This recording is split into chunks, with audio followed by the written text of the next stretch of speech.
Artistiin Taajuu Shurrubbee mana hidhaa Jarman keessaa ba'ee hospitaalaa seenee jira. Artistiin Taajuu Shurrubbee hedduu dhukkubsatee hospitaalaa keessa jira. Artistiin kun ji'oota muraasa dura ajjecha fokkisaa fi jibbisiisaa haadha manaasaa irratti raawwatee hanga ammaattis murtii kan arganne yoo ta'u, guyyaa har'aa kana garuu hedduu dhukkubsatee hospitaalaa seenee jira. Artistiin kun sababa inni murtiin arganneefis oliyyannoo biyya kootan deemee hidhama malee biyya kanatti hin hidhamu yaada jedhu akka dhiyeessee fi akkasumallee jalqaba yeroo ajjeesee waajjira poolisii deeme sana dogoggora inni uumeerraa kan ka'e hanga ammaatti miidiyaan biyyattis kan callisee fi akkasumallee murtii itti kennuu akka dhiise wantoonni ifoomanii fi akkasumallee odeeffannoowwan adda addaa akka jiranidha. Fi daa'ima isaa reeffa mana keessatti dhiisee deemuunis rakkoo fi akkasumallee dogoggora isaa akka ta'e kanaaf hanga ammaattis itti murtaa'in akka ture fi karaa warroonni taatan like subscribe share gochuudhaan hanga dhumaatti viidiyoo keenya daawwadha. Har'anaaf sura ga'ee maaf salphate dhugaani. Har'anaaf sura ga'ee maaf gatii dhugaani. Yooyaan shamar kafuune hordoftoonni Saaroon Entertainment biyya keessaa fi biyya alaa nageenyi koo kan jaalalaa fi kabajaa ibsaniif habaayyeetu jecha ergaa ariifachiisaa fi yookiis immoo yeroo ammaa kana toora sooshaal miidiyaa irra deemaa jiru akkasumas wanta obboleessa keenya artistii Taajuu Shurrubbee mudate. Obboleessi keenya artistiin Taajuu Shurrubbee guyyaa har'aa hedduu dhukkubsachuu isaarraa kan ka'e mana hidhaarratti ba'ee gara hospitaalaa seeneeti jira. Akkuma isin suuraa irratti argitan obboleessi keenya artistiin Taajuu Shurrubbee hospitaala keessatti kan argamudha. Gochinni kanaan dura raawwates badaa fi fokkisaa ta'uyyuu haa ta'u akka amantaa keessanitti du'aa fi kadhata gochuun dirqama keessanii. Sababni isaayyuu badii isaa fi yakka inni kanaan dura hojjete nuyi warra dhala namaa taanetu gaafataa fi itti farada osoo hin taane isa tokkicha waaqarra jiru Waaqayyo qofatu itti faraduu danda'a. Kanaaf aangoo namatti faraduu tokkollee hin qabu. Obboleessi keenya kun egaa akkuma isin beektan kanaan dura ji'a tokkootiin ol akkuma beekamus ta'e akkasumallee qabatamaa lafa jiru haadha manaasaa Eliwaaniin akka ajjeesee jiru akkasumallee yeroo sanaa kaasee hanga ammaattis murtii kan hin arganne murtii hin arganne keessaa inni tokkos biyyatti galee biyya kootti hidhama waan jedhuuni gaaffii akkasii akka dhiyeeffatee fi garuu akka seera biyya Jarman keessa jirutti yookiis akka seera biyyattiitti namni tokko iddoo yakka raawwatee fi hojjete sanatti adabamarraa kan hafe iddoo hojjete dhiisee iddoo biraatti adabamuu akka hin dandeenye haa ta'u malee namni waraqaa qabu achi keessatti akka adaba fudhatu akkuma kana artistiin Taajuu Shurrubbee immoo waraqaa biyya sanaa akka hin qabne sababa kanaafuu adaba yeroodhaaf argatee gara biyyaatti akka deebi'uusi dabalatee immoo innis yeroo jalqaba haadha manaasaa ajjeese sana waajjira poolisii dhaqee nama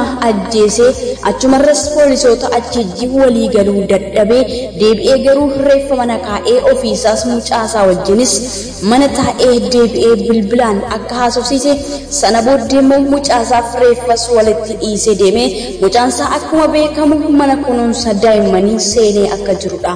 Sababa sanaatiin dubbichi walxaxaa waan ta'eef hanga ammaa kanatti murteen tokkollee kan ittiin kennamne yoo ta'u yeroo murtaa'e keessatti balaan akkasii immoo deebi'ee nama qaqqabachuunsaa hedduu ulfaata.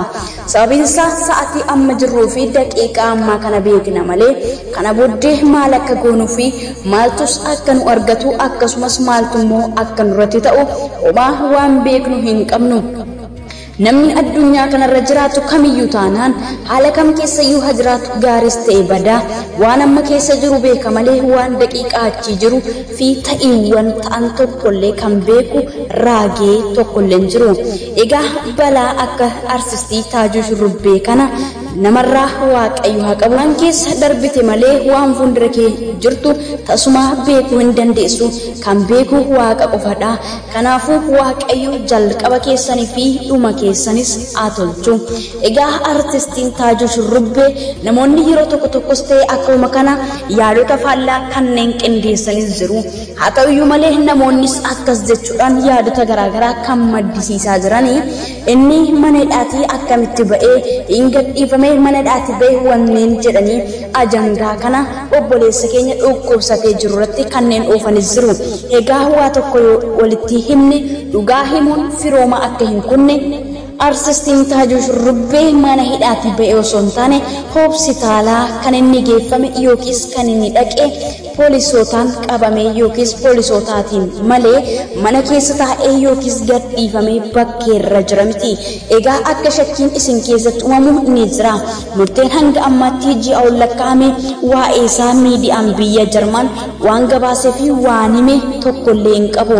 Haa ta'u malee akkuma jalqaba isiniifni oliiyyannoo galeen biyya kootti hidhama waan jedhus akka dhiyeeffate dhiira biyyattiitiif akka biyyattiittis dirqamaa adabamee murtee fudhatee sana booddee gara biyyaattis galee akka hidhamu akkuma inni oliiyyannoo gaafate sanaa fi qorannoorra akka jiranii fi akkasumas rakkoo inni jalqaba yeroo ajjeesee gara waajjira poolisii dhaqee sanaan murtee isaa hanga ammaattis furmaata hin argateen ture.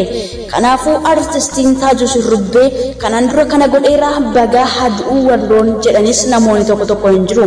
Haa ta'u malee lubbuu namaatti faraduu fi baasuu akka nuti mirga tasumayyuu hin qabne walitti himaa deemna. Egaa balleessaan ni godhe sirriidha gochaansaa bareedaadha jechaan jiru.